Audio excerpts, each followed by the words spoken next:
Good morning, Zio here, and Y2K has finally come. It finally has snagged itself a victim, and I find that entirely hilarious. I really do. I mean, it's Y2K for crying out loud, and it finally came for something in the most unlikely of places. So let's get into it, shall we?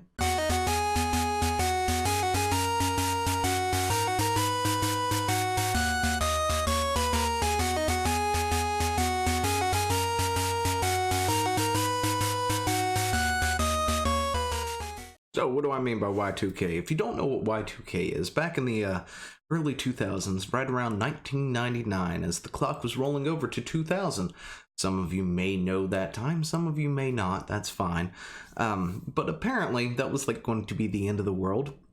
At that time, I remember it was quite the thing that everybody was fussing about, but Microsoft and other people out there pushed out all these fixes and everything rolled over just fine. But what the main issue was that the clocks were going to roll over. Instead of rolling over from 1999 to 2000, they would roll back to like 1900 or something like that. I don't remember the exact details because I was pretty young back then.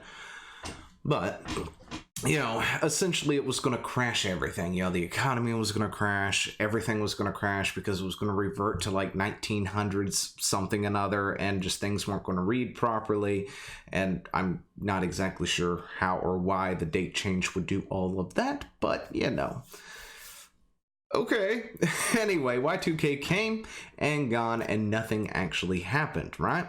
Except for my mom's car keys stopped working. That was about it. I remember going out 10 minutes before midnight, watching the ball drop on the TV. You know what I'm talking about, the New York ball. That's New York, right? And they drop it every year. We were watching it on the telly. And, I went out for something, got it out of her car, and she had one of these newer things with the keypad that you could lock and unlock and set the alarm off kind of deal, which was pretty cool back then. So I went out there, used it, unlocked the car, got whatever it is, came back out about 10 minutes after midnight to get something else or to put something back in. I don't remember what it was, but it stopped working, and I was just sitting there thinking, is this Y2K?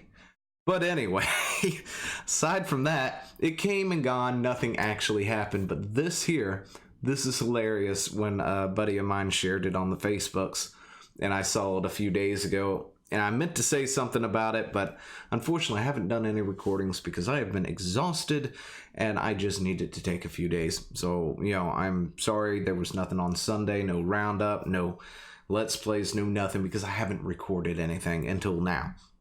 But, I needed a break at the end of the year between work and this and that. But apparently what has happened is the game is crashing.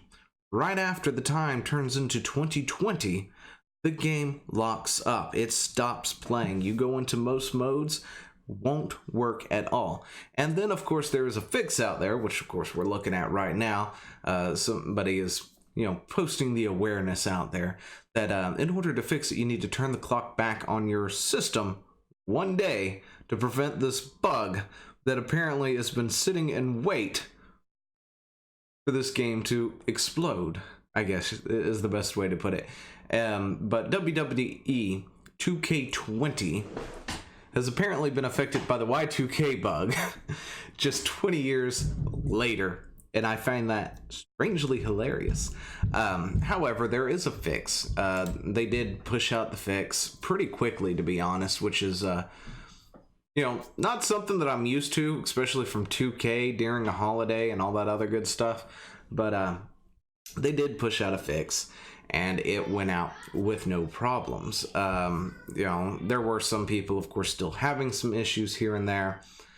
And but other than that, everything seemed to be relatively fine after that point. But this sort of leads me to my next thing about yearly releases and stuff, since there wasn't a whole lot to talk about it. This thing happened, I chuckled at it, I thought it was interesting, I wanted to share it with y'all, but at the same time I can use this as a springboard to talk about yearly releases and how games have come down in quality so much since they've been doing a lot of this stuff, you know, especially when they have yearly releases like something like WWE 2K20 or NBA whatever, and all those other yearly sports games and things. Because I don't play a lot of them. I did have a lot of fun with one, I think on the PS2. It was a WWF game or something. A friend of mine had a character creator and stuff, and we had a lot of fun with that. Other than that, I don't normally play these kinds of games, but we have other games that are released almost yearly, like Call of Duty and other things, where they're always pumping out a new Call of Duty every, you know, year or 2 years or whatever. And it's being shown, and it's just showing in a lot of this stuff, you know, how bad this stuff is getting. And this is just a prime example of one of the things where there's issues. I mean, look at this. This is a picture of The Rock from this game. Just drink it in. Like my coffee. But that is hideous. I'm sorry. This is current gen stuff. And I hate to say it, but I remember the older stuff looking better than this, other than it being a little more pointed, maybe a little rough around the edges. But really, is this the best you could do? It's a wrestling game, for crying out loud, that you probably copied and pasted a lot from the old engine or whatever, the old game, just to make anyway. But yeah. You know, the game is apparently broken. A lot of breaking things, and it seems to be happening more and more, especially in the AAA industry, where things are coming out in a broken beta state. Or, heck, heaven forbid, even in an alpha state with some of these games, to the point that, you know, there's no... I don't see why anybody would waste their time buying them. I mean, heck, me, unless it's a game that I absolutely got to have, which is very rare nowadays, I'm not going to rush out and buy it day one. I'm going to give it a month, give it 2 months, something for them to work out, you know, all those game-breaking glitches that they apparently left in because they couldn't be bothered to actually test this thing and have any kind of quality control whatsoever. But, you know, here is just a small list of issues with this game. Should not be issues with this game, but bugs. Images can be unloaded using the online image uploader, but the images cannot be downloaded once in game. Universe divisions are glitched. They may not save. Loading screens for matches and crates and then entrance mode get caught in seemingly infinite loops when using a superstar with custom logos. Can't switch between partners on the fly anymore. No known workaround.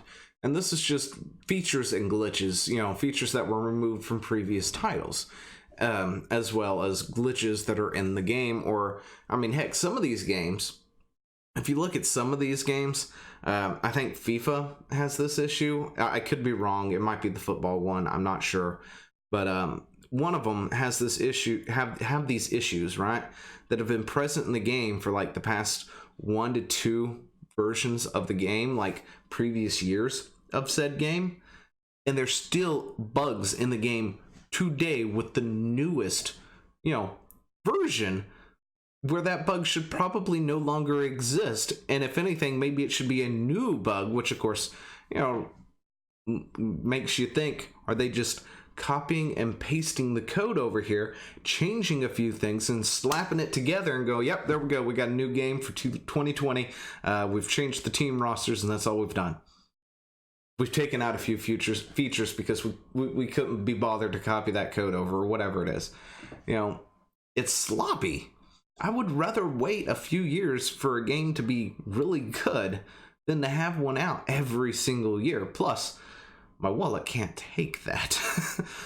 But, you know, other people, it may not. I know people out there who just purely have whatever system they have, and all they do is play something like the Call of Duty. That's all they ever get, all they ever buy. Or, you know, Madden, or you know, FIFA or whatever it is. It's that one sports game, Gran Turismo or something, that they've got to have, and they got to have the new one every time it comes out. And it's the only reason they even have a $400 or $500 system is purely for those games. I mean, those people exist. There's nothing wrong with that. But the experience could be so much better for these people. In fact, you know, with a better experience, you can bring in other people who may not be a fan of the genre. I think the only reason I even bothered playing this back in the day, back on like PS2 or whatever system it was we were playing, because I can't remember if it was 64 or PS2 or whatever, because it's been a while. We were in high school. Anyway, you know, it was purely because of the character creator. I personally don't have I'm not a huge fan of WWF or E or anything like that. But, you know, the character creator and then doing things and stuff, that was a lot of fun, strangely enough, especially when you're playing with friends. You know, to remove a feature like that, if they were to remove said feature, let me put it that way, because I haven't played one of these games in years, you know, to remove something like that would be detrimental to me ever buying that game to begin with, of course. But anyway, back to this list here. Can't swap between, okay, adding Rowan's beard doesn't appear at times. Managers multiply at times. Okay, you know what? I'm going to click this and hope for the best that this is not a Rule 34 anything. Okay. We've got multiplying people here. That is just great. Anyway, Hero Die reverts after saving. The realist perk refuses to activate. Can't download Alt Hogan attire from community creation due to not having the proper DLC despite owning the DLC. Really? Come on, you're gonna keep Hulk Hogan's alternate attire away from people because you've glitched out your game?